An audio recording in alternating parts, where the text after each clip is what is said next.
यहाँ परमात्मा हमें याद दिला रहे हैं, जैसे अपने निजी साथी को कोई कहता है ना कि कोई प्रॉमिस करके और भूल जा, तो उसको कहते हैं अच्छा भूल गया उन बातों को, देख उस दिन क्या कह रहा था तू। तो परमात्मा हमें क्या याद दिलाते हैं कि उस समर्थ की रीझ छुपाई, अब कुल कुटुंब से राता, गर्भ के अंदर बचन भरे थे, कहाँ गई वो बाता। अब आके देख हमारे सामने कैसे रो रहे हैं भगवान, हमें समझाने के लिए, भांग उतारने के लिए, नशा उतारने के लिए। कहते हैं जब तू रो रहा था, नरक में सड़ रहा था, ऊपर जेर लिपटी थी तेरे मवा सारा पेट में, सांस नहीं था तेरा और दम घुट रहा था, तब तो तू कहता है भगवान तेरे बिन मेरा कोई नहीं, एक बार मुझे छोड़ दे, यहाँ से ठीक ठाक निकाल दो, मेरी बॉडी सुरक्षित रखियो, आपकी भक्ति करा करूँगा और कोई बकवाद नहीं करूँगा। अब मुझे पता लग गया है मैंने बहुत गलतियाँ की।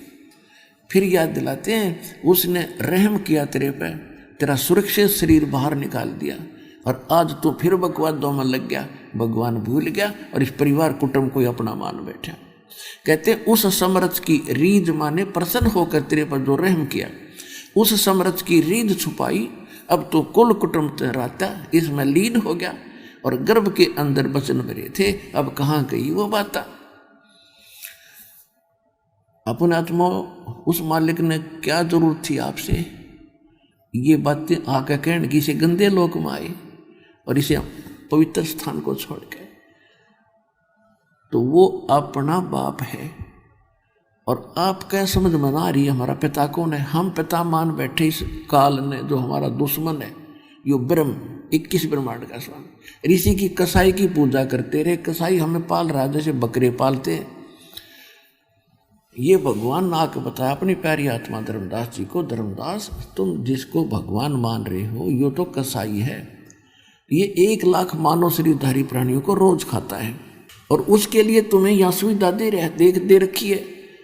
अब देखो जब तक हमने ज्ञान नहीं था हम 100 गुण गाया करते इस परम पिता की, क्योंकि आस्था भगवान में थी और आत्मा निर्मल थी, थोड़ा सा भी कोई राहत दे देता हम उसके 100 शुक्र मनाया करते और इस भगवान की रहमत को देखा करते थे कि कैसे सुंदर पृथ्वी बनाई है, कैसे सुंदर दिन रात बन रहे हैं, समय दिन में काम करो रात को विश्राम करो, कैसा बढ़िया दया कर रखी भगवान ने, कैसे सुंदर मेवे हैं और फल हैं, कैसी बढ़िया कनक दी है, कैसी जड़ी बूटियाँ दी हैं और कैसी सुंदर हवा चल रही है और कैसा निर्मल झरने बह रहे हैं, नीचे से पवित्र जल दे दिया भगवान ने, कितना शीतल, गर्मियों में ठंडा रहता है और सर्दियों में गर्म निकलता है।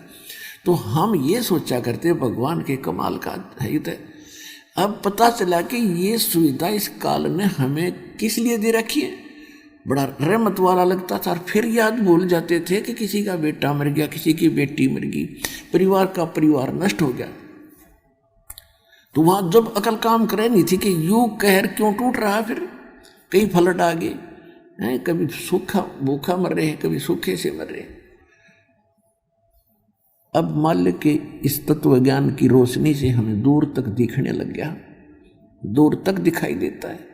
तो परमात्मा ने बताया कि धर्मदास जैसे कसाई बकरे पालता है और वो उन बकरों को बड़ी सुविधा देता है, उनके लिए एक शेड डालता, झोंपड़ी, उनके लिए चारों तरफ रक्षा करता कि ये भाग ना जा और बाहर के वहाँ से कोई और हिंसक पशु इन्हें ना खा जाए। उसी में चरागाह बनाता है, वहाँ एक तालाब भी बनाता है उनके पानी पात पीने के लिए और 2-3 पाली रख देता है उनके रोके रखने के लिए, उनको चराने के लिए। और जैसे 3 पाली रख लिए उसने नौकर, एक तो बाहर से बकरे लाकर उसमें बाड़ी में रोक देता है, एक उनको चराता खवाता है और एक शाम के समय उनको पकड़कर कसाई के पास ले जाता है। तो यहाँ के ये 3 प्रभु जिनकी तुम पूजा करा करते, इस कसाई के 3 पुत्र हैं काल के, ब्रह्मा रजगुण ये सब इसके प्रभाव से सब संतानों उत्पत्ति करते हैं। विष्णु को आप पालक मानते हो, यहाँ के कर्मानुसार ये तुम्हें दे रहा है। और तीसरे को आपको पता है शंकर हमें मारता है, तो यू ठेका क्यों ले रखा है नहीं। और खुद ये आपको बहुत बार दिखा देवी भागवत के अंदर कि उसमें खुद शंकर भगवान कहते हैं परमात्मा, हे माता यदि आप दयालु हो और हमें अपना मानते हो तो मुझे तमोगुण युक्त क्यों कर दिया, और विष्णु को सतोगुण और ब्रह्मा को रजोगुण क्यों बना दिया। इनको मालूम है कि हमारे बस की बात नहीं है जब हमारे यह, क्योंकि एक एक गुण युक्त कर दिया। और रिमोट काल के हाथ में इनका, और मन रूप में ये खुद है, तो इनसे जो कुछ करवाना वो रिमोट दबा देता है, इनको प्रेरणा कर देता है।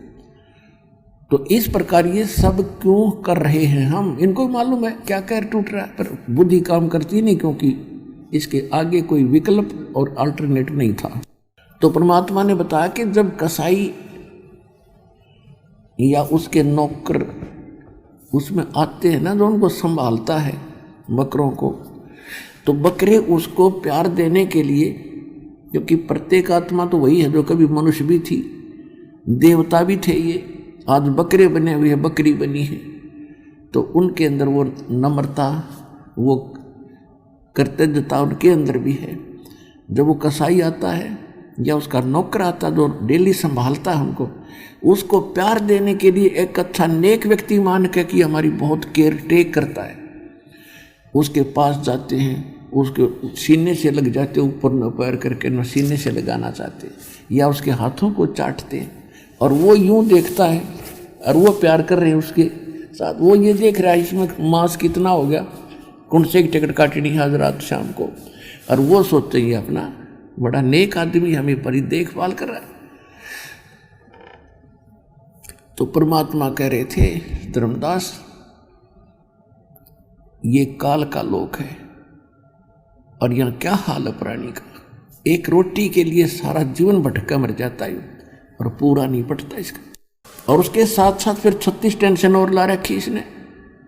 तो ये इतना दुखी क्यों कर रहा है आपको, ये इसलिए कर रहा है कि तुम मेरे बच्चे हो, और इसने वहां गलती करी थी और साथ करी थी तुमने।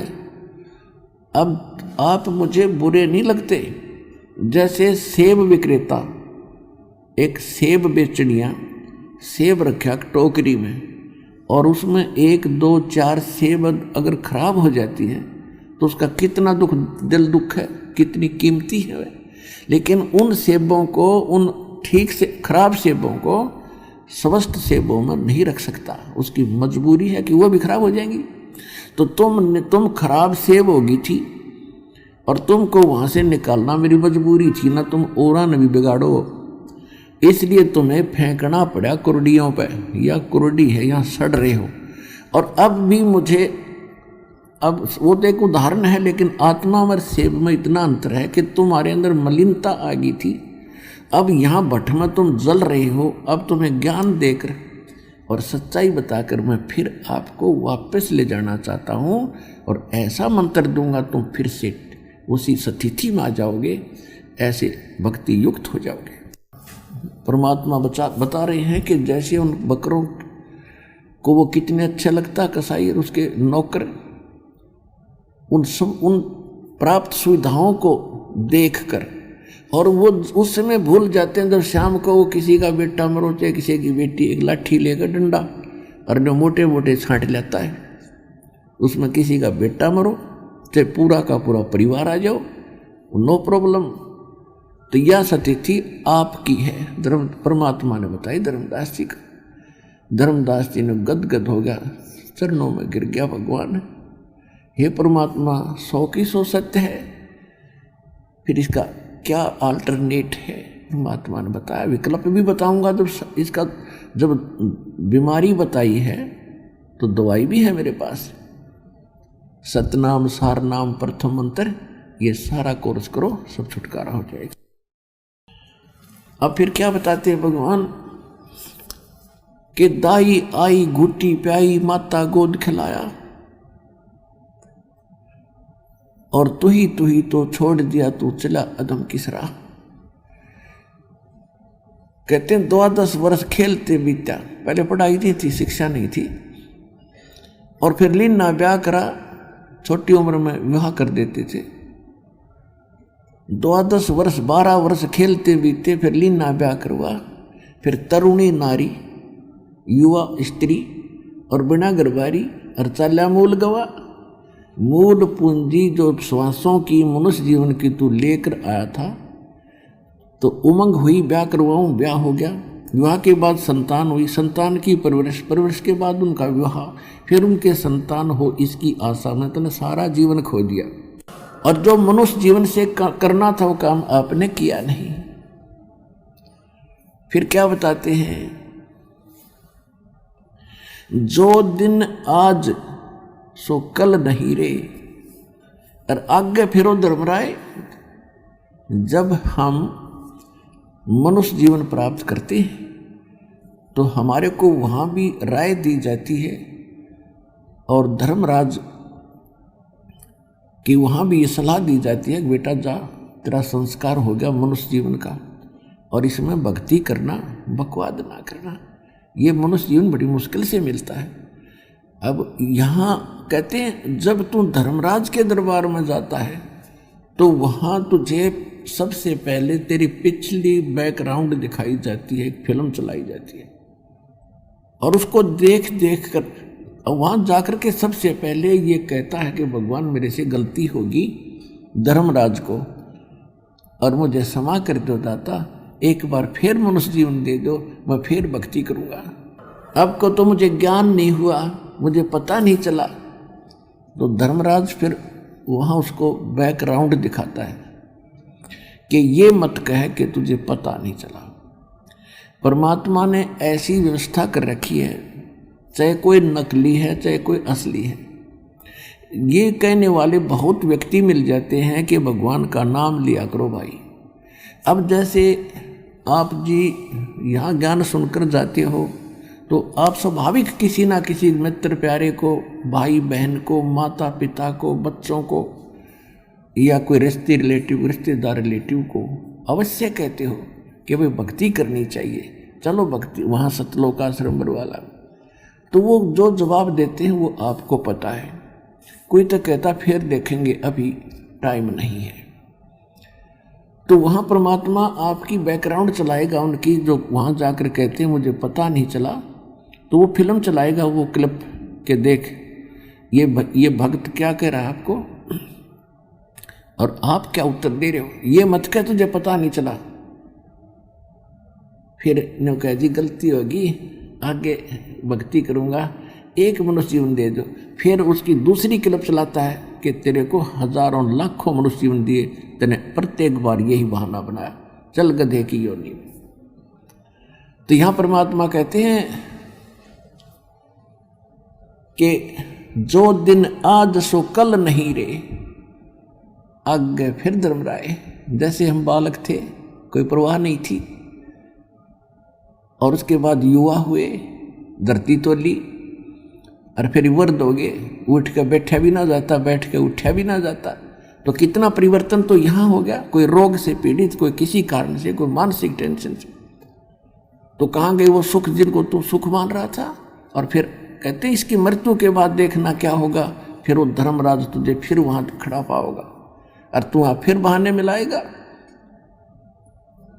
कहते हैं जो दिन आज सो काल नहीं रे, आगे फिर धर्मराय। फिर क्या बताते हैं कि नर से तीतू पशुआ कीजे, गद्दा बैल बनाई। ओए होए, जो भक्ति नहीं करते उसके बाद उनको गधा या कुत्ते बैल की योनि प्राप्त होगी, शरीर प्राप्त होगा। और ये 56 भोग कहाँ मन बोरे, कि तो कुर्डी चरने जाइए। ओए होए, पुण्यात्माओं, ये बातें भगवान की, और जो आत्मा में नहीं खटकती तो अभी नशा है, आपके नशा है बहुत ज़्यादा। जब ये नशा उतर जाएगा, कापन लग जाएगी रूह, बुराइयों से बचेंगे, किसी की आत्मा नहीं दुखाएंगे, और भक्ति करेंगे खूब जितनी बढ़ सकेगी। फिर परमात्मा जितनी भक्ति हम बढ़ाएंगे उतना सहयोग हमारे साथ बढ़ता चला जाएगा। तो क्या बता रहे हैं कि नर से ती तू पशुआ कीजे, फिर कहते हैं फिर पीछे तू पशुआ कीजे दीजे बैल बना, और 4 पहर जंगल में डोले तेरा तो नहीं पेट भरे। आज मनुष्य जीवन आपका, और जुबान दी है आपको, जीभ दी है। आपको कोई कष्ट होता है, किसी को बताते हो मुझे सिर दर्द है, तो उसका कोई न कोई विकल्प कोई डॉक्टर से जाके समाधान हो जाता है। और भी कोई रोग है उसका भी समाधान हो जाता है। भूख लगी है, समय पर खाना खा रहे हो, प्यास लगी है, पानी पी रहे हो, तो कितनी सुविधा आपको। और ये सुविधा आपको किस लिए दी गई थी कि इन सुविधाओं को प्राप्त करके आप भक्ति कर सकते हो। अब कोई प्यासा मर रहा है तो वो उसने जल दिखाई देगा, भगवान नहीं दिखे याद देना आवे। और भूख लगी है तो भूखे दिखेगी, वह भगवान याद ना आवे, उसका समाधान खोजेगा कहाँ मिला कैसे मिले। तो इस परमात्मा ने इसलिए जैसे गर्मी है, सर्दी है, ओले गिरते हैं, तूफान आते हैं, उसके लिए आपको बुद्धि दी हमारे को कि कोई झोंपड़ी डाले, इस प्राकृतिक आपदाओं से बचने की बुद्धि दी हमारे को। तो हमने फिर केसान शुरू कर दिया, कोठी गाड़नी शुरू कर दी, बंगले बनाने शुरू कर दिया। अरे ये तो एक झोंपड़ी गाड़नी थी, टाइम पास करना था थोड़ा सा। अरे इसमें बकवास भागी, ये बिना ज्ञान के चल पड़े हम कुमार्ग पर जा रहे हैं, सुमार्ग पर नहीं आ रहे। तो अब सुमार्ग पर लाने के लिए भगवान के विधान को हमने फिर से जानना होगा। और वो सत्संग से जाना जा सकता, सतगुरु ही बता सकते हैं। ये नकली संत आज तक हमें नहीं बता सके भगवान के विधान को, ना हमारे हृदय में बता सके, क्योंकि ये स्वयं भ्रमित है, ये स्वयं माया के पुजारी हैं। तो क्या बताना चाहते हैं परमात्मा कि जब आज मनुष्य जीवन में हो, आप समय पर भूख लगी है, रोटी खा लेते हो, कहीं घूम रहे हो, चलो भाई चाय पीते हैं, चाय पी लेते हैं, जब मन में आया तब, और पानी निकाल लिया मीठा कुएं हैंडपंप लगा के। तो ये सुविधाएं किस लिए दी थी परमात्मा ने कि महल मकान बढ़ाओ जिसा जिसके भाग्य में है। और पहले आप पिछला इतिहास देख लो, हमने खूब देखे हमारे, यानी हमारे परदादे तो झोपड़ियां रहा करते थे। दादाजी ने थोड़ी बहुत मकान ईंटों की बना लिया था, फिर पिताजी ने बना लिया, जैसी सुविधा होती कोई दिक्कत नहीं। लेकिन उसमें भक्ति भूल गए, सबसे बड़ी भूल गलती यह बताई भगवान ने। और हमने ये रीस नहीं करनी, ये होड़ नहीं करनी है कि किसी ने 2 कोठी गाड़ दी, मैं भी 2 बनाऊं, नहीं। ये तो अभी आप इस मार्ग पर चले हो, पहली कक्षा के बच्चे हो, कोई दूसरी कोई तीसरी का, भी धीरे धीरे सेट होगा। क्योंकि हम घना उसमें अवाम उठ गए, थोड़ी सी शिक्षा अंग्रेजी बोलनी सीख ली, और इसमें थोड़ा बहुत पद मिल गया कि काम अहंकार हो गया। इस सत्संग में जीव की औकात बताई जाती है, तेरी क्या बुनियाद है, तेरी क्या स्थिति है, और ये गलती किस किसने की, जिनको आगे क्या दुष्परिणाम मिला। रावण जैसे चले गए, जिनकी सारे सोने की लंका थी, राजा था, सूरवीर था, लाखों बेटे थे। आज तो किसी के 2 बेटे हो जाए, दोनों नौकरी लाग जाए, धरती तोलता चलता दिखेगा। अरे कोई बात हुई, कलकत्ता बनकर उसी गली में फिर बैठेगा करके कुत्ता बन के। तो ये स्थिति उस जीव की औकात सत्संग से बताई जाती है, जो भगवान का दिया ज्ञान है, ये किसी डूम बांटे गीत नहीं है। तो इसको आपने मानना पड़ेगा, और नहीं मानोगे तो कष्ट इतना हो जाएगा कि आपके बर्दाश्त से बाहर हो जाएगा। और ज्ञान होने के बाद कौन विष ने खाओगा, तो ये ज्ञान कराया जाता है सत्संग से। तो क्या बता रहे हैं कि अब आप अपनी सुविधा बनाओ, कोई मकान डाल लिया, भक्ति कर रहे हो, और बाहर बैठे हो जंगल में, वृक्ष के नीचे, तूफान आ गया तो भक्ति नहीं कर सकते, इंतजार रहेगा कब रुक गई। गर्मी है, गर्मी दुखी करेगी, सर्दी है, सर्दी दुखी करेगी, बैठा बैठा कांपे जाएगा, भक्ति होगी। तो इसलिए परमात्मा ने सुविधा दी, अकल दी, थोड़े गर्मियों में गर्म कपड़े और सर्दियों में ठंडे कपड़े पहने, गर्मियों में ठंडे कपड़े और सर्दियों में थोड़े गर्म, यानी इस तरह अपनी सुविधा अनुसार अपना आप प्रोटेक्शन ऑफ बॉडी कर सकते हैं। और फिर जब हम नॉर्मल रहेंगे तभी भक्ति होगी। अगर कोई टेंशन है तो भक्ति नहीं कर सकते, कोई अभाव है किसी वस्तु का तो भक्ति नहीं कर सकते। तो परमात्मा आपको धीरे धीरे इस भक्ति देखो, पहले तो टेंशन है ही आपके, अब इसको शुरुआत करो, इन टैबलेट को शुरू करो खाना, जो 10 औषधि बता रहा है भगवान की। फिर धीरे ना चाहते भी खाओ इसको, चाहे बेसिक टेंशन है तो भी इसको जरूर करते रहो साथ के साथ, दुखी सुखी थोड़ा बहुत करना शुरू करो। फिर धीरे धीरे वो टेंशन का इलाज इसी से होगा।